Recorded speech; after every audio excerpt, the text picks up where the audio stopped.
Hello G.I. Joe fans, and welcome back to Classified Report here on Too Many Topics. So, it's been a minute since the last episode. Of course, I did one during Yo-Joe June, and we knew there wasn't really going to be any official classified news until San Diego Comic-Con, and San Diego Comic-Con has just wrapped up here. And of course, we got a ton of news. We got our new Haslab. Now, I'm going to focus primarily very heavily on the Haslab and my personal thoughts on it, but I will just say really quickly, I'm not really going to dive into everything. Everything we got during the panels and like the breakfast and a bunch of other reveals, like, all looks very solid.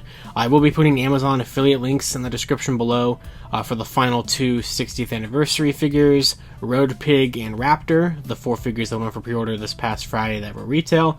So if you'd like to get those and help out the channel, please do so.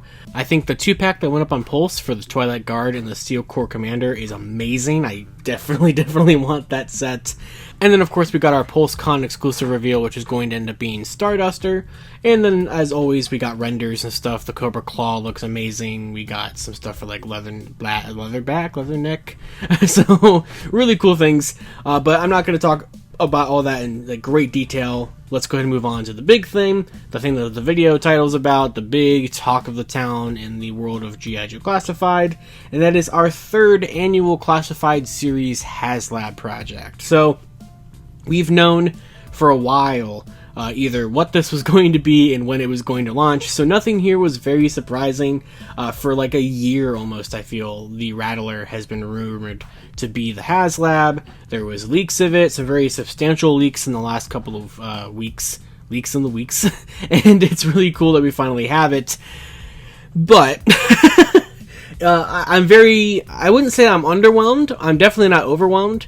I would say I'm very whelmed by this current Haslab project. So, like, it looks great, don't get me wrong. Like, they have done a very good job here.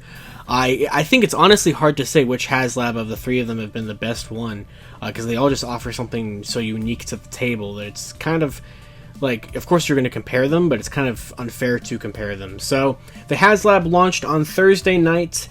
It is already, like, I don't even know what it's going to be at the time of this video coming out, so I'm looking at Pulse's website right now while I'm recording this video, and it's at 11,275. No idea what it will be at when this video actually goes live. I'm sure it will be more than that. So at this point, it has unlocked its first stretch goal. It will most certainly unlock the other 2. Obviously, it's already hit its base minimum of 9,000. So let's go ahead and talk about sort of just everything we got going on here with this and what I think about everything. So first of all, the choice, great. The actual result, great. The price point, not great. However, for months I've been expecting it to be this much because the Hiss Tank was $300, the Dragonfly was $275, and I figured by doing an airplane that it was probably going to be the backwards of the Dragonfly, where instead of being $25 cheaper, it'd be $25 more than the tank. And I will say I have no issues with the base offering. I think the base offering is great. You get the Wild Weasel figure that everybody expected it to come with, which I really like how he looks. I like the red, I like the goggles, and yeah, it's a great looking figure. I love the lights inside. You have like different kinds of lights, like warning lights and like landing lights, and very neat. Love that. Love that the joystick is like movable and everything. The wings being able to fold up is a great detail for display options. The landing gears being spring locked is really cool. I love the stand that it has. I adore the fact that you can open it like a little drawer and store accessories in there and extra pieces. I can't remember if the Dragonfly's display stand could do that. I want to say it can't, but very cool. Love the engine details and all the panels you can flip up and swap around, and the ladders and this and that. Fantastic. I think the base offering of this is pretty much perfect, right? However, the stretch goals are pretty bad. So, and I will say this, like I've said earlier, I mean, we're gonna get all 3. This thing is funding like crazy.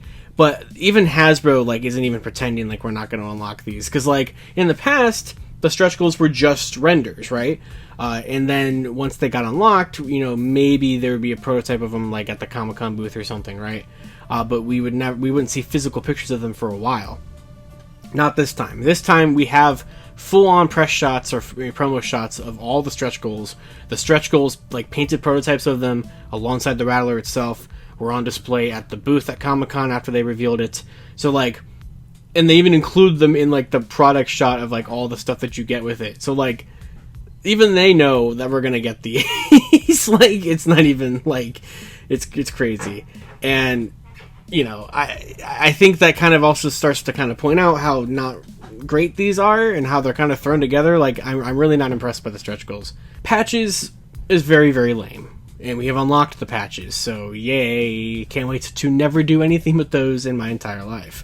Now, the next one, 14,000 backers, we are going to get the gunner figure for the Rattler, which, great, we need that, because Wild Weasel is going to be the pilot, and then there is a gunner seat behind him there, and we need somebody to be there, so we're going to get a Cobra Rattler gunner. Now, I think it was my buddy Jeremy said, that he would have preferred that one of the stretch goals was just 2 of the gunner figures, so you could like have one just be a generic pilot for if you bought more of these and you know don't want to have multiple Wild Weasels, or also you know just kind of keep it. You know, it could be a good reuse of this stretch goal to even just include it here twice, basically. You know, and I agree. And then I think then the 18,000 one, which is the Baroness pilot suit version, which looks good as well. Is not necessarily like the most exciting thing or necessary. The gunner is the only one here that's like, we need that figure. Like, we need a gunner for this plane, right? Like, we need that figure. I think the Dragonfly had the best stretch goals of the 3 campaigns thus far. The Hiss tank was great, don't get me wrong, but I thought the Dragonfly just had the most like clean campaign with its stretch goals, with what you were getting with the whole offering. Overall, Rattler looks great. Definitely have already backed it. Don't know how the hell I'm paying for it yet, but we'll figure that out.